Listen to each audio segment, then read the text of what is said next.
That's our 5 minutes. There's your 5 minutes. All right. So if you don't know this lovely lady, this is Jean Jarman. For those of you who are on our morning calls, you should be familiar with Jean. Jean is one of the OGs, one of the originals who opened our office, and she has been in business an extremely long time, just like this amazing panel that we have here. And we're going to focus on how to thrive in any market. Jean's going to moderate our panel. And we are off. Okay. So here is the question that we have been asked to answer this morning. How do you have a thriving real estate business? Not just have a license, not do a transaction every now and then, but actually have a profitable business.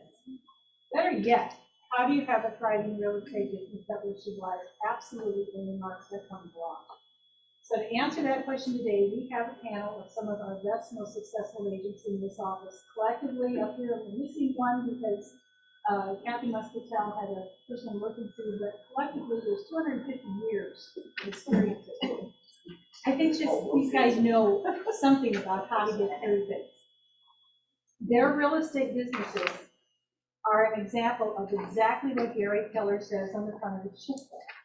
It's not about the market. It's about what you do. And that's how they have built their business. So before we get started, let's go ahead and do a quick introduction with them. I'm going to start down here with the queen of all of us. This is Vicki Wagner. Vicki, you were licensed when? 1973. In 1973. Now, I lived through the 70s with Vicki. Yes, I sold her her vows. 1 year it took. It took a year. That's an issue. You know what, though? 1970, there was zero fear of loss on the part of the buyer. There was that much inventory. We had no fear of loss. If he said that one might go under contract, oh, it's not fun. Until I was ready, I wasn't ready with it. Absolutely. But here's the other thing that was going on in the 70s. When she started her business. In 1970, the interest rate started at around 7%. But by the end of that decade, 1980, it was already at almost double. No, it was 17%. Yeah.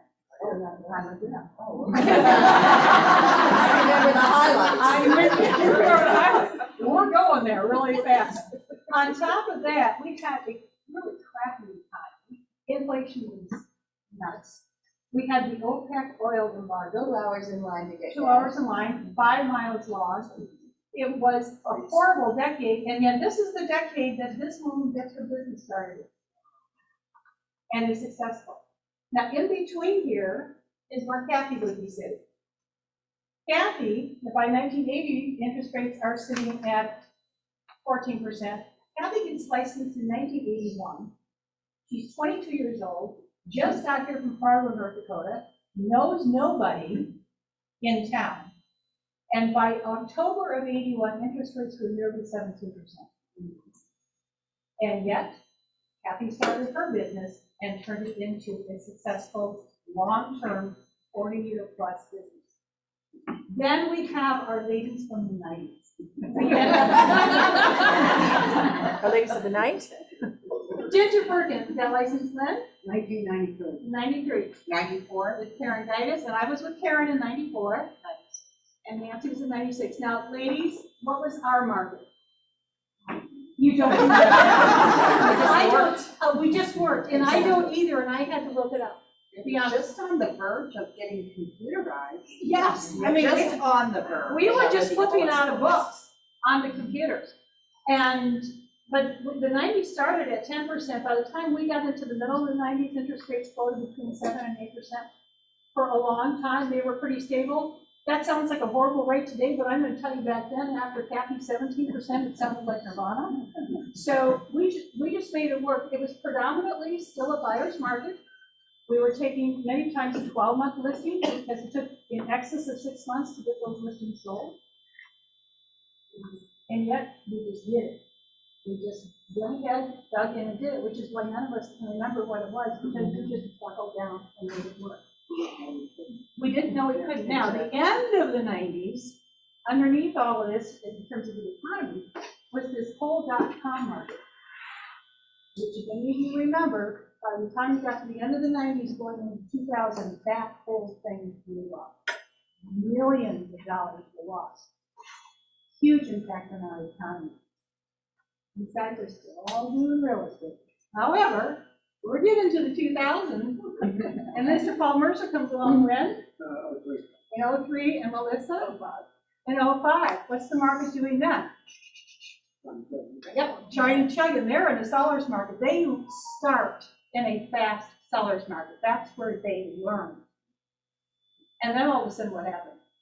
Everything went Everything is down. They did one of these seller's market, oops, buyer's market, very quickly. So they had to do a 180 really fast. And yet, did it phase them? No. Did they build a business? Yes. And then we have Miss Ashley when? 2009.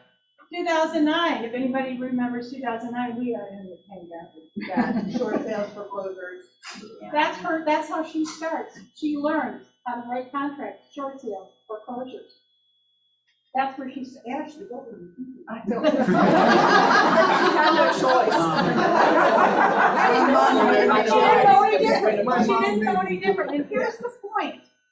We have all these successful agents, 250 years of experience and success. Not a one of them started in a perfect market. Not a one of them had an ideal interest rate. Not a one of them had an ideal economy. They just buckled down and did what was necessary. That is the key to success. They were successful, and Gary Keller says, not everyone's going to be successful, but anyone can be, which means everybody in this room can not only be successful, but you can be successful on their level, because you just saw what they went through to get there and to build their business, irregardless of the market that they started in. But first, you have to build a business the way that they built the business. That's the key to their success. The one fundamental principle that every single one of these agents understands is that they are entrepreneurs. They own their own business, and they alone are responsible for that business. Gary says in the shift book, when you got into real estate, you actually got into two businesses. You got into the business of helping people with their real estate needs, that's probably all life, but you also got into the business of lead generation. He says they're inseparable. In order to have sales, you have to have leads. So let's see where all of their leads came from, because this is how they built their business. This is what Gary says works. So we're going to go down the line. Vicki, we're going to come right down the line. They're going to answer two questions for the benefit of your newer agents. They're going to tell you where their very first transaction came from. And then they're going to tell you their two main lead sources that have sustained their business through all these markets. Vicki? My first sale was a 3-line ad in the Tampa Tribune in my brokerage. Nobody wanted to work it, so I did. And my two top sources of leads have all helped past client referrals and past clients and past client referrals, and for a long time, relocation buyers. My first transaction came from my previous employer, which was USF. And my business database was created on 3x5 index cards, and anytime I spoke to anybody, I said, well, we weren't automated guys. I got their name, their phone number, and what just a little tidbit about them, and made them a card, went back to my desk and wrote them. And then they became my Database, okay, Karen? My first transaction came from having a child, actually. It was actually the babysitter that took care of her while I worked. And so she was our first transaction, and is still out there today. And my two sources, database, just like what they had talked about, that isn't going to go away. You're going to keep on hearing that database. And then second, a good amount of business came from joining a networking group called BNI. You probably have heard that before. And I thought I enjoyed it. We had, still have people today that we're in touch with, and this was a long time ago that I was a part of that. but still today, that relationships are there. Okay, Nancy? My first transaction came as a listing from my broker. My very first thing in real estate, I told him I was there an hour, and he handed me a note and said, "Dave, you have an appointment with him. Go to his house." And I went, "No, I couldn't," so we did. Turns out we were competing with another realtor in my church who had been in business 30 years. I about died when I realized that we were both in this church. And you know, and I had no listing presentation. I'm not even sure if it was his fault. I don't know why they did this. But they did, and it started a snowball of other referrals from him. As far as two sources, definitely working on go through the database, building that peer influence, and then over time, different versions of pay-per-click, for lack of a better word, some kind of a lead program that we would invest in. My first transaction came from a referral from a loan officer, a mortgage broker. And then that was actually a listing that was like a little hole in the wall, south again. And the top two sources would be wholesale by owners and business. And about 63% of that business loss was with them. From the 63% of the registered. Melissa? My first transaction was a listing that was an office lease. And it was a single wide mobile home on Lake Land. Great lead. Yeah. They give those to the new ones. However,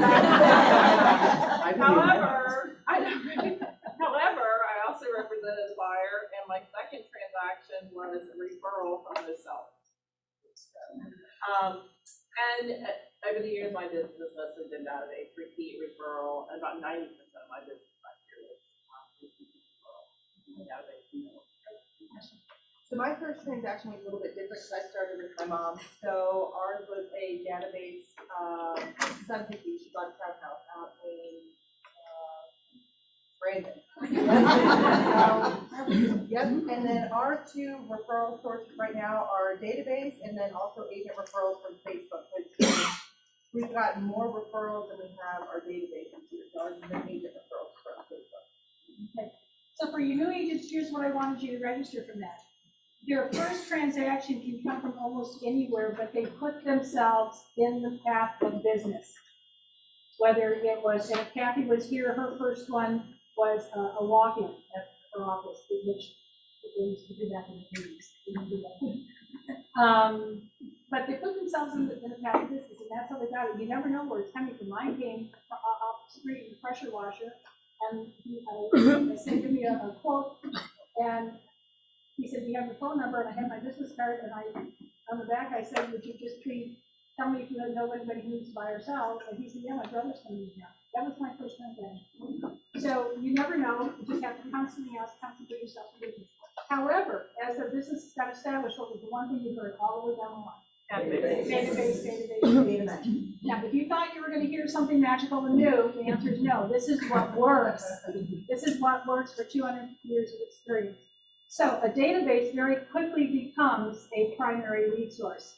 It does become the engine that runs their business regardless of what the market is doing.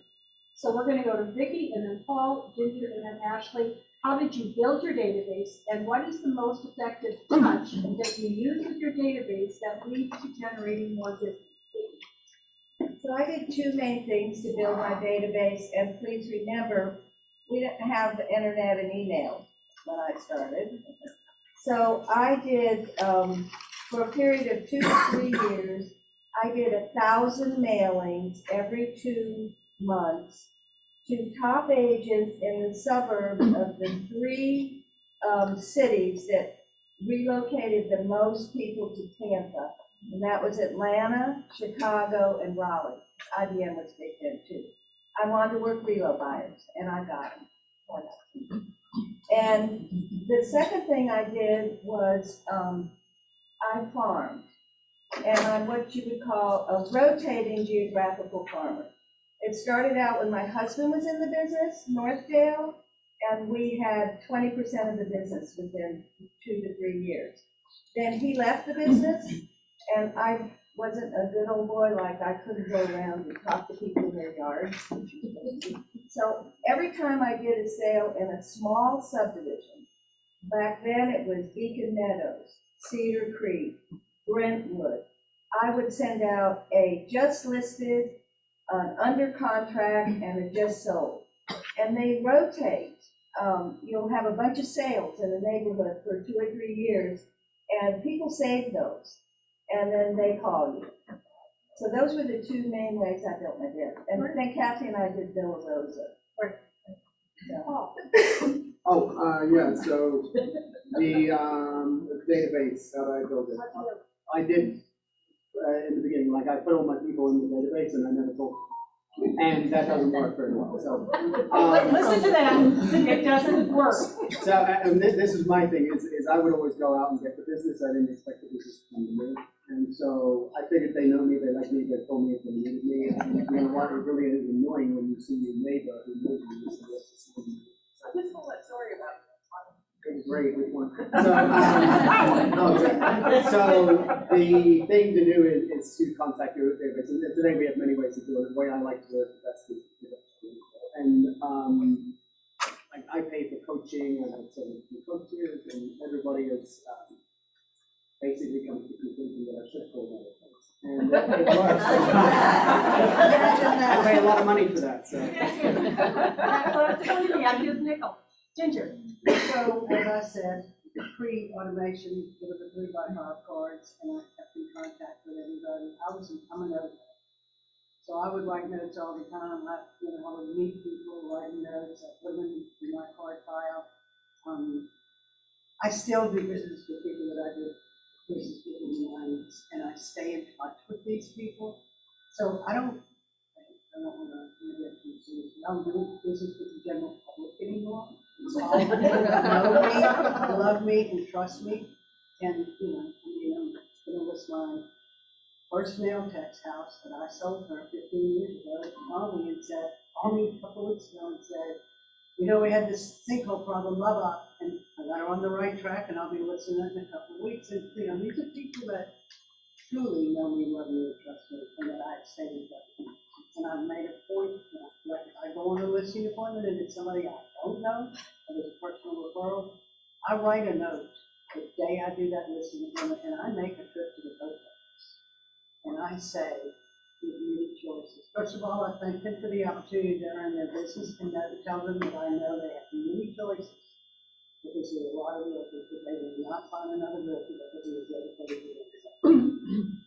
I don't think I've never not gotten into this. Yeah, absolutely.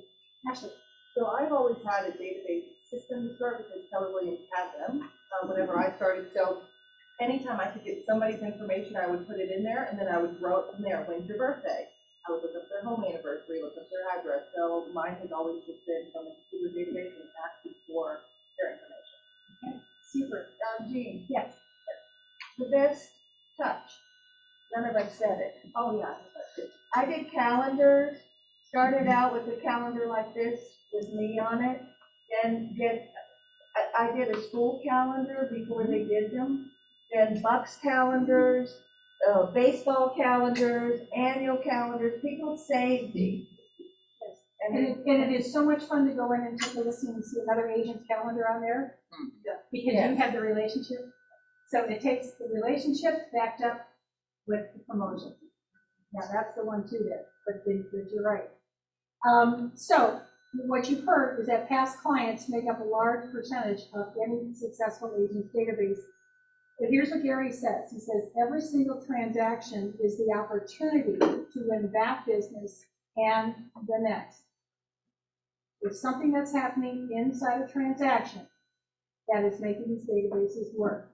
So we're going to start with Nancy, and then Vicki is going to answer for Kathy because she couldn't be here, and then Karen and Melissa. Name one of the 3 things you do during a transaction that contributes to turning your buyers and sellers into raving fans that will want to be repeat business. Nancy.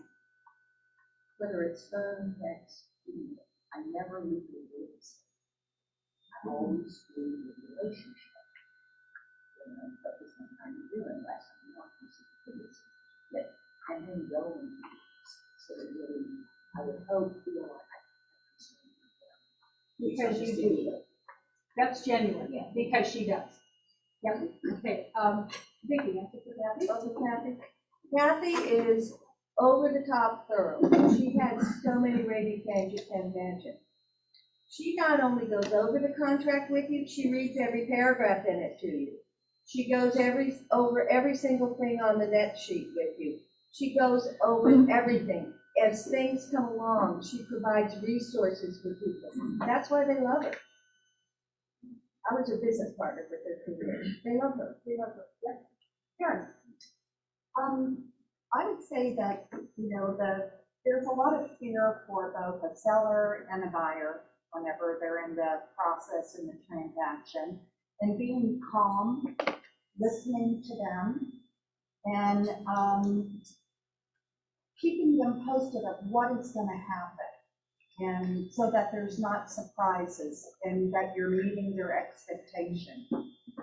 And letting them know that this process is, this is normal, this is, again, keeping it calm, because there's a reason why they're moving, a reason why they're buying, and a reason why they're selling.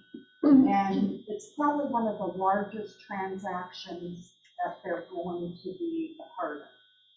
So just being calm, cool, and keeping them abreast of what is going on. Listen. It's amazing how much I've learned from all of them, because everything that they do, they help me how to do, and I do all of that. But I do think that it's being thorough and having standards in your business that create an experience for them.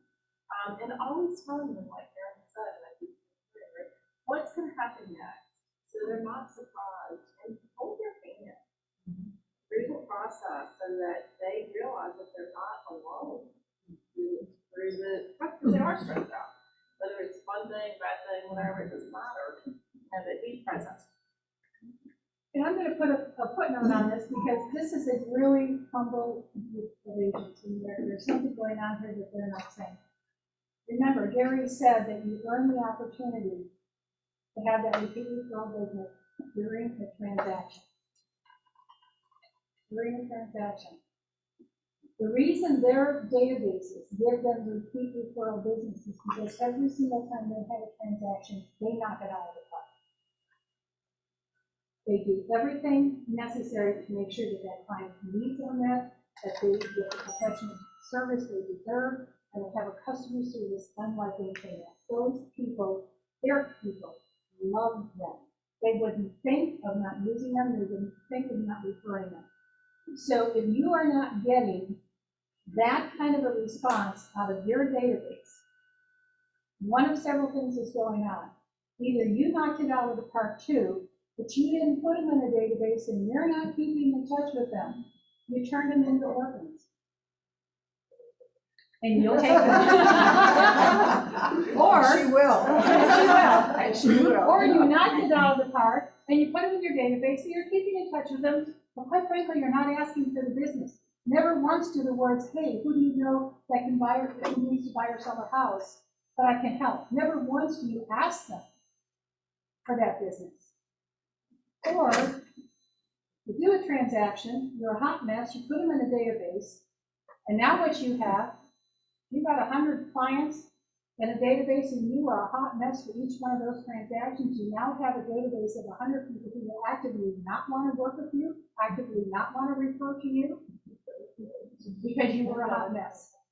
And it doesn't matter how many care calls, or how many birthday cards you send, you lost the opportunity in the transaction. So if your database is not giving you what their database is giving them, go back and examine what's happening inside your transaction and sharpen that up. Give your people the customer experience that they deserve and the professionalism they deserve, so that they fall in love with you like you said. Okay. A fast market, which is what we have been in, can easily mask a lack of agent fundamentals.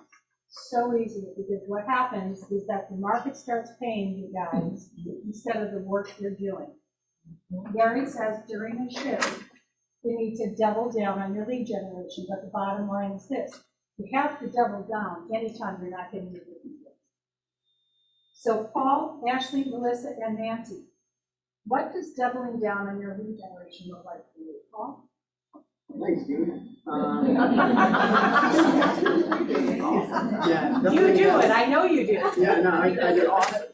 Well, you know, it's what's working and then doing more of it, right? I mean, like, so if you're tracking where your business is coming from is first, and then knowing what section is giving you what percentage of your business, and then doing more of that. I mean, it's not rocket science. I mean, like Gary says, successfully excludes, right? Successful agents have done before. You don't have to reinvent it. There's always something new and shiny that somebody wants to sell you, right? But the basics always have worked. And if you're doing the basics, then you'll be successful.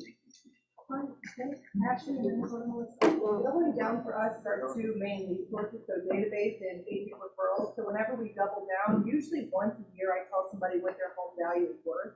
These past 2 years, it's been 4 times a year. Hey, your home value is X. Hey, there's X amount of homes on the market in your neighborhood. Have you considered moving? So we're asking more and we're telling them more.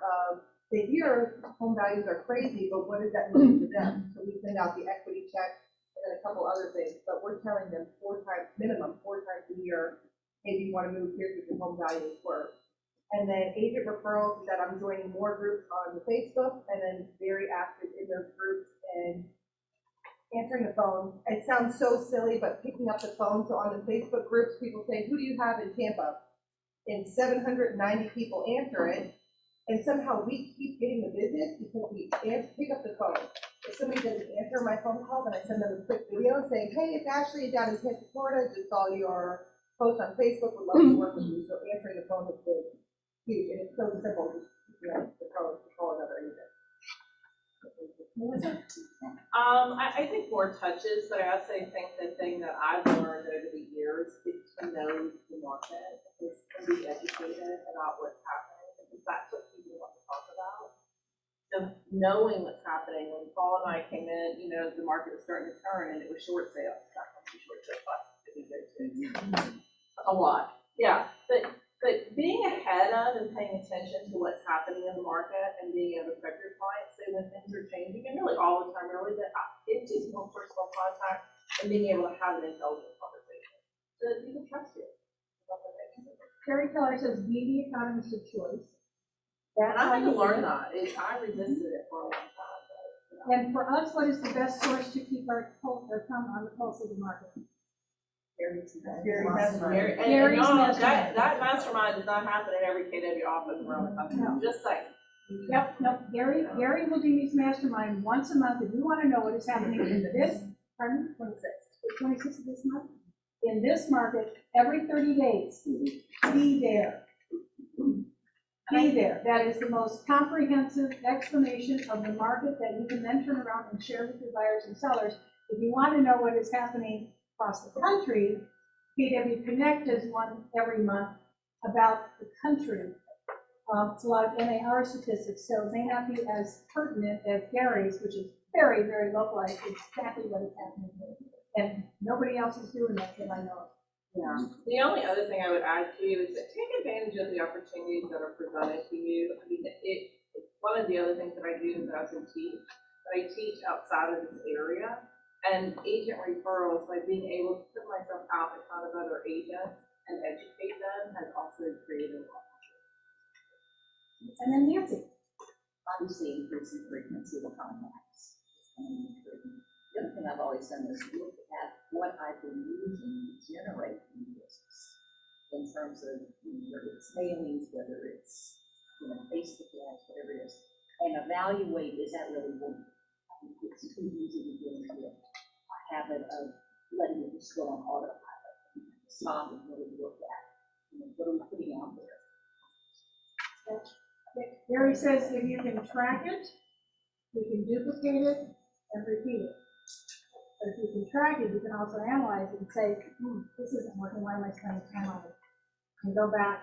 In fact, many times I'm doubling down. He says, write down your top 10 sources of lead generation, cut off the bottom 7, focus on the top 3, maybe the top 2. For these people, it's going to be database. It's going to be the top 1.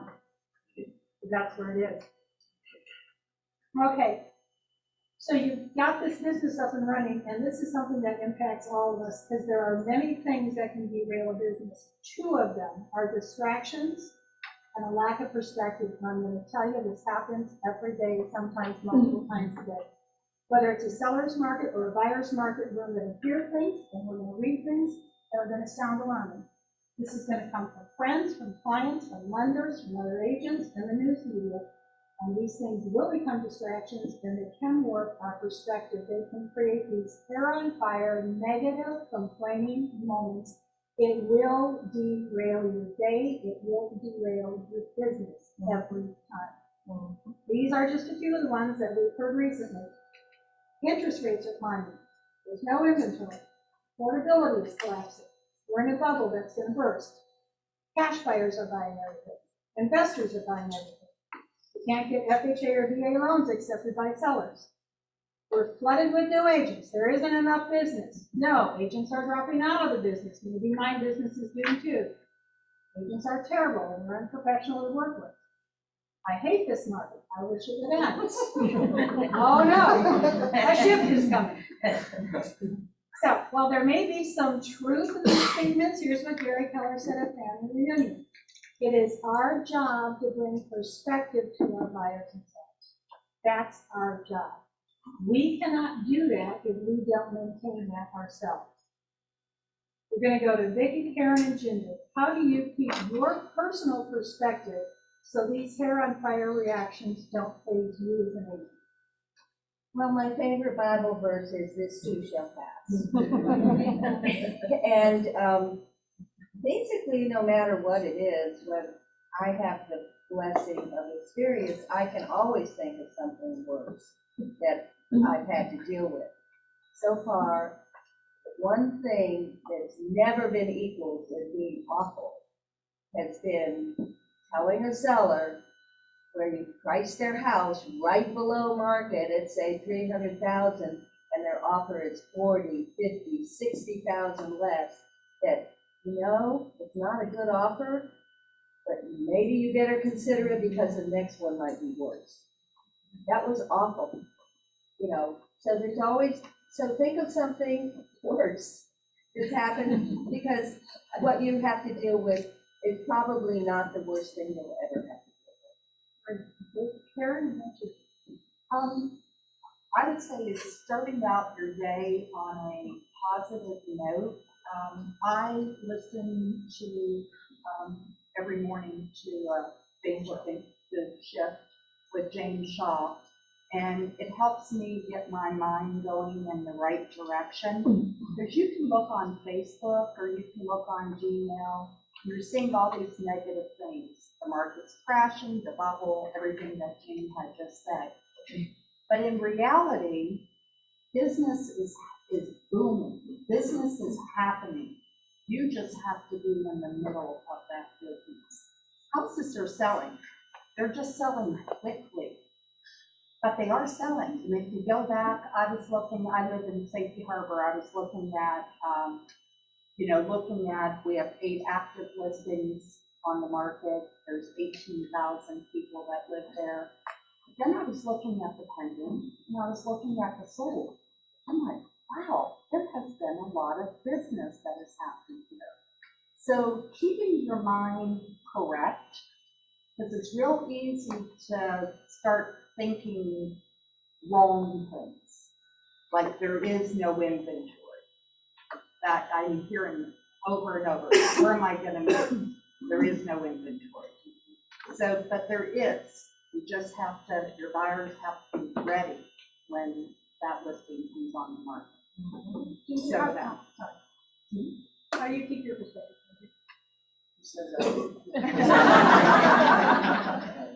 One thing that I learned really early on to practice was every time I did a transaction, I sat at my desk with my check, looking at it, very happy, and closing my eyes and said, what can I learn?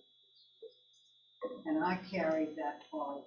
And I constantly remind myself that they're the ones that are listening to all the negativity out there. It's up to me, the professional, to ground them, to bring them to where they need to be so they can move forward. People will get married, they divorce, they die, they move up, they move down. always got activity. You've got to find a person to work with that's gonna bring the activity closer to you so that you can do the transaction. And, you know, to be the professional, I used to say all the time, it's not my house, I don't have the money to buy it. I'm just privileged to be a part of this transaction that brings two people together, and my job is to make it a win-win. Okay, and then, once you as agents maintain your own perspective, we're gonna go to Paul and Melissa. How do you keep your buyers and sellers' perspective when they start coming up with this? Oh, yeah. Oh, thanks. But for other people to share, I just like, piggyback. Well, trying to keep the emotions between the lines, you know, I mean, having a good buyer consult or listing presentation that will lay out the basic path for them to get this successful.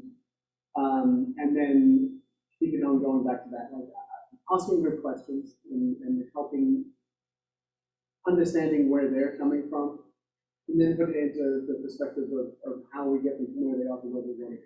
And keeping them. I don't want you all to miss the importance of what you just said. That buyer's consult is massive. Ashley knows it too, the element. Go over what you do in that buyer's consult so that when they hear all this junk out there, they're not coming off the rails. Well, the thing I've got from buyer consults is it's an interview, right? They're interviewing you, you're interviewing them to find out whether or not I can spend 30 or 45 minutes with somebody and we can agree on the best way to move forward. And if we're going to be able to do it, even if it's not now, even if they're 6 months or 12 months out, that way you're developing that relationship for that like the business, so building a pipeline. And during the buyer consult, you know, we run through what their wants and needs are, and then I run through the buyer paperwork treatment so they understand what they're doing. And then I jump into the search and start to look for properties for them. And it's funny because I've had people that are 6 or 12 months out, and one of the questions I ask is, so if the perfect home came on the market tomorrow, you would say no, correct? And they're like, well, no, if it was the perfect home, I would jump all over. Well, we're in a league, so we'd be happy to break. Okay, so now they went from a C buyer to an A buyer, and then you had somebody who was a buyer. So what he does in his buyer's, and all these agents do it, what he's saying is there's a relationship and expectations that are built right at the beginning. And therefore, if that buyer calls him and says, oh my gosh, I just read that the bubble's gonna burst, do I really need to be doing this? It's not a relationship. First of all, they're calling him, he's always in communication with them, so he can sense if that pulse is becoming a problem. And then he can correct it because they already have that trust and faith in what he's doing. Okay, and we are going into more things. No, I'm pretty much the same thing, and a buyer consultation is a non-negotiable for me. And we do the same thing, right? The buyer's needs, wants, you know, what it is, all that. I explain all of the contract paperwork, like we go through the entire process. We talk about what could go wrong, what's happening in the market. Like I prep them for all of those things. And I also think just being calm, like staying curiosity and out of judgment throughout the process, and being the problem solver. You know, be the one that makes it right, so that everybody wins, like Jim said, right? Everything needs to be a win-win so that everybody's happy at the end. And then the same thing with sellers, right? You know, everyone says right now that being a listing agent is the greatest thing in the world, but sellers are overwhelmed too. You know, so being the voice of reason and educating and talking them through so that they do feel confident making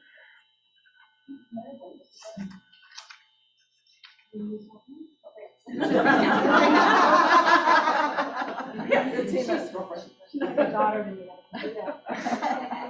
Because here's the thing, we're gonna walk out of here today, and you guys are gonna run head face into this. You will hear something or read something that is negative, that you're gonna listen to another agent complain. You're gonna wanna get sucked into it, because the drama's kind of fun, except for the interview. It's like that. So here's the question, and you can put it into the. Yes, all right. What advice would you give to agents who hear these statements? I would say that it's not you that's going through this, it's our buyers and sellers. And so that's one thing whenever I'm on Mentor on Demand, they say, what would you do? What would you do? Well, I would do none of it. I would give my buyer or seller, here's your option, accept, reject, counter, or whatever the three options are, and let it be their decision. Too many agents get wrapped up of, what should I do? You should do nothing but present the client with their options, and there's always minimum three options that they can do. So that's my biggest advice is it's not you, it's them, and give them their options. And then stay positive, start your day out with something positive. I have a little Bible book that I read something positive, and then I listen to something with real estate every morning, so my day's starting off positive. All right, and we're going to go to Nancy, and then we'll do. I'm going to, and with what Ashley was saying, I think every morning we lay in bed and we open our eyes, we just right in a minute. We turn on the news, we read the Facebook, we read the newspaper, we read the press. Or do we choose in every aspect of our life? So how you enter that day is really important. You surround yourself, insulate yourself from the negativity, because it's really out there. There's always someone willing to tell you how you're going to feel. You got to tell yourself that's not you choose. And it's amazing, you know, what happens to the years, we have recognized in our lives. Gary says, build a fortress around your business so that that stuff can't come in.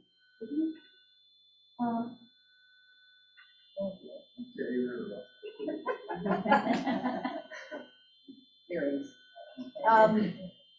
I would say the most important thing is or one of the important things for every hair-raising reaction you hear as an agent, you need to develop a script or a story that you can tell your clients relating to that. And you need to get rid of the only child syndrome, which I had an only child.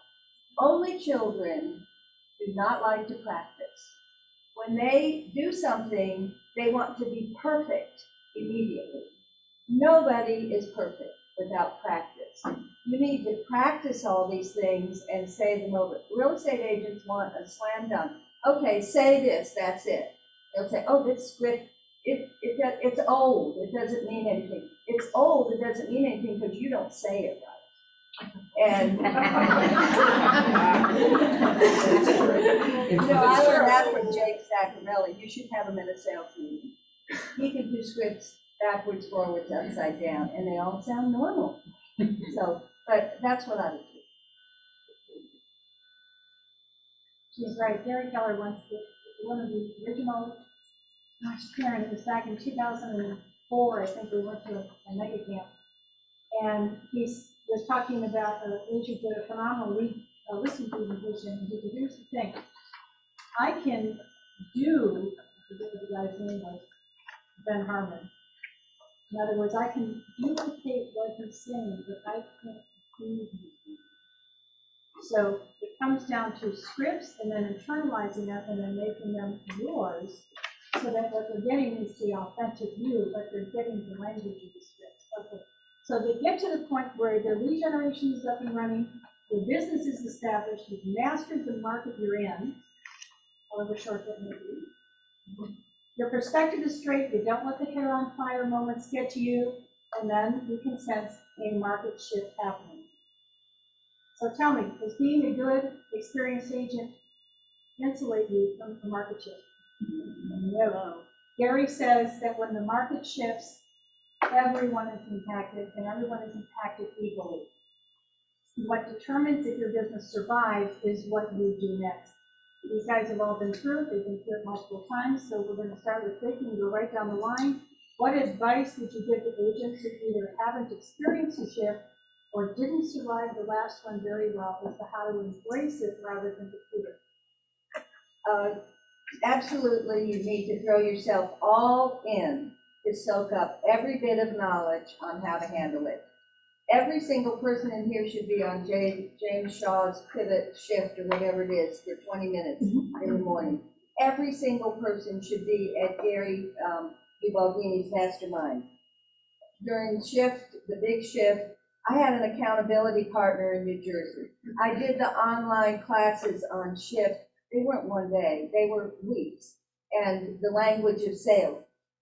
Every mastermind in the productivity coaching, you should be at everything. And remember, all you have to do is get out one idea from that mastermind or class or whatever it is you attend, and that may make a sale for you sometime in the next week or month or months. One idea.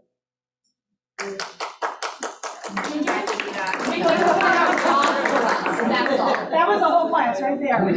Ginger. It's just saying toward the end, I'm gonna echo what Vicki is saying, and there is no greater place in this world than probably where this is. This is the greatest training ground there is in real estate. We should have been like some of us who started out with a book the day before we went to work, and we had nothing to go on. So the fact, I mean, I thought I was a great realtor for life. Then I realized I could become a business owner and learn how to manage my own business. I mean, I've had multiple hats on here. I was managing broker, I was team leader, now I'm productivity director, productivity coaching director. Don't believe that it's any better than where you are, because it is not. I can tell you that. Karen. Mine is a real short answer, and it actually duplicates theirs. Master the market of the moment. There you go. And that takes us back to the short sales. You had to master that market. If you buried your head, you were going to be out of business. You had to learn that market. So my advice is master the market of this moment. You have to expect the shift every day. Because it does. Life changes every day. So from our perspective, look at your expenses now. Don't wait at things that you really need to do. Part 2 year thing. We build in that database. We're getting to learn that. Well, I mean, echo what everybody said, right? Real estate's a contract, so contract and between the lines. When the last shift, the big shift happened, I thought about getting a job. I'm like, well, I don't want to go get a job. Yeah, and I saw some really good realtors get out of the business. People I thought were, and they went and got jobs and never come back. I'm like, I like real estate too, and I just really, I'm designing it. It's your business, and you have to be an active participant. Be all in, like they said. If you make the commitment to be all in, it works. It will work if you do the right activity. Know your numbers, right? Know your numbers and create habits today when business is thriving, so that when the market shifts, and it will. I mean, I sat in short sale classes with every single person sitting up here, with the exception of Ashley, but stay ahead of the market, know your numbers, create your habits today, so that when the market shifts, nothing changes. Because people are still gonna buy for a little bit. We generate every day. So I had a day yesterday where I'm like, I should be doing something and I feel like doing nothing. Well, we got 5 lead generation things done, and then I felt like I was productive. So we generate every single day and have those conversations, and then you can go on to doing whatever, but make sure that lead generation is first. And if it's the only thing that you do today, then do that. And remember that no shift happens instantly. You've got time. They have time to get classes on the market, on the calendar rather. And no shift is identical. No 2 buyers markets are the same. No 2 sellers markets are the same. They have their own playbooks with their own nuances in which way in class and learn them. And we're totally out of time, or do we have? We have exactly 4 minutes for our hard stop, but I I have would one like thing. some closing thoughts. Melissa? Yeah, I just want to say one thing, we're gonna start on Wednesday a customer experience workshop. So if you want to learn how to create your raving fans, which is what we've all done, right? Come do the workshop. It's just gonna be an hour. It's gonna be on Zoom. It's gonna be on the calendar. But if you want to create your systems and your standards around your business so that you're ready for the market shift and just create a great business today, it's doing it, it's gonna be a lot of fun.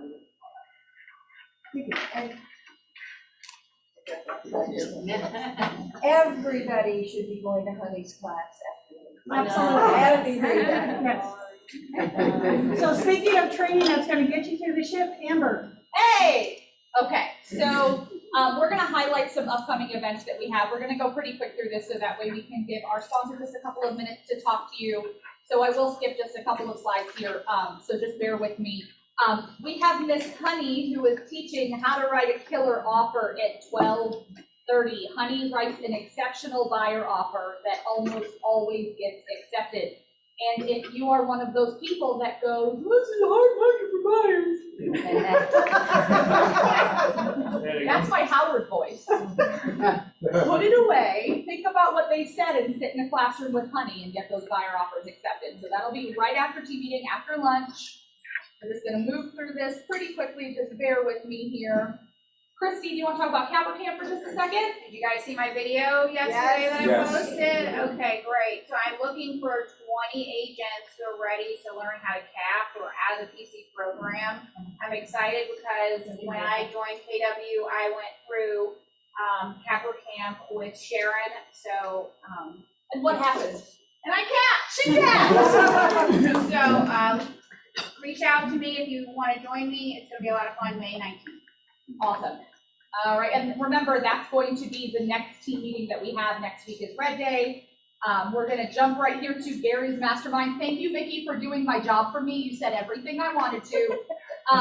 Gary's Mastermind is every month in person only, where he is sharing current market statistics. And as the market is moving, this is what you need to know to effectively communicate to your buyers and sellers what's actually happening. He spends hours and hours and hours putting this data together for you to pop right into your listing and buyer presentation. And it is the class where you will find the most top producing agents because it is that valuable. And then the last thing we are going to highlight is this. If you did not pick this up when you walked in the room, grab a copy. James Shaw, who some of you may only know from the pivot shift call every morning at 8, used to be Sorry, I thought I had it. I'm not good with technology. So James is currently the vice It's not about president technology. working at Keller Williams International. James used to be the team leader in this office. So every person sitting on this panel and then some in the room is familiar with how dynamic of an instructor that James is. And what this all-day workshop is on is the shift book. It's your systems and models for lead generation, lead conversion, slashing your budget, and taking business in a market where other agents will be getting out of business. So as Jean mentioned, you have time. So we are starting now. Other real estate companies are not talking about this. We want you prepared. So this is going to be June 22nd from 9 to 5 right in this room. And you are getting it at a steal for $16. James charges a lot of money to do things, and for somebody to know that book back and forth like he does, he is the most expert on it. I want you to hear this coming from me. Your broker and owner, Nikki and Howard, are spending thousands of dollars to bring James to this room to teach for you, and we are charging you $16 to cover your material. And get lunch. And you get lunch. Plus it's right? Thanks, Cassie. So for $16, you get to sit in a room with one of the most dynamic instructors that Keller Williams has ever had, who knows the shift book inside and out, who has literally taken market centers that were failing to make them the #1 market center in the region and in the country. So if you have not already registered for this, I would encourage you to do it right now. I'm doing it right now. In your seat. And that is because this is going to sell out. It will probably sell out at the beginning of June, and I want as many of you in that room as possible so that you are prepared. Already done. And can we please give this incredible candidate?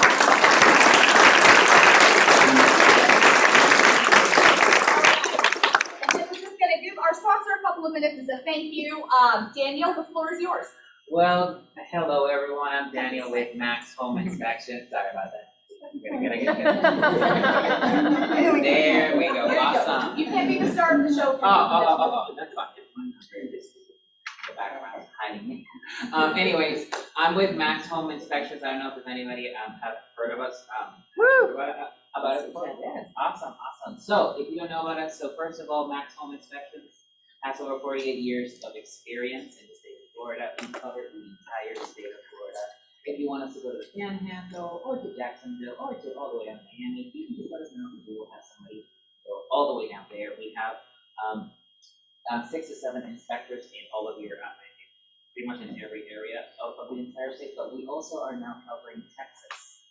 We are in Texas as well. Now, what do we offer? We offer $25,000 worth of warranties, including 5-year warranty, and that is included with every home inspection that you do with us. Now, we also cover sewer guard, mold, termite, foundation, and electronics as well, and termites as well. So we pretty much have just a really, really good safety net for all of your clients, which is really important, as well as we have a fire protection program that protects all of you in the event that your deal falls through. You can call us within 30 days, and we will pretty much give you a discount for your next inspection on us as well. And we also give out same-day reports. Same-day reports, within 2 hours of completion of your home inspection, you will get your report immediately.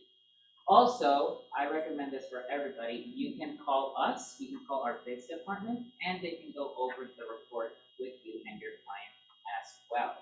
Also, if you have any Spanish-speaking clients, we also provide Spanish-speaking inspectors as well as a full Spanish report, and we also have a department that deals in Spanish as well for client care and also for bids. So please just give us a call. We have all of our information in your office right over here, so please just give us a call, and that's pretty much it. Thank you so much, and happy Daniel brought us tacos. And just a quick shout out to our friends at Van Dyke. They wanted to do some snacks for Honey. And how perfectly did it work out that we have tacos for Cinco de Mayo and we have chips and salsa from Van Dyke. Yes, really before spicy. if you use the green It's really salsa, spicy. It's not that spicy. spicy. It's just As Daniel mentioned, we have cards and collateral in the town center area. Lunch starts in the back. Honey starts at 12:30. Thanks for being here.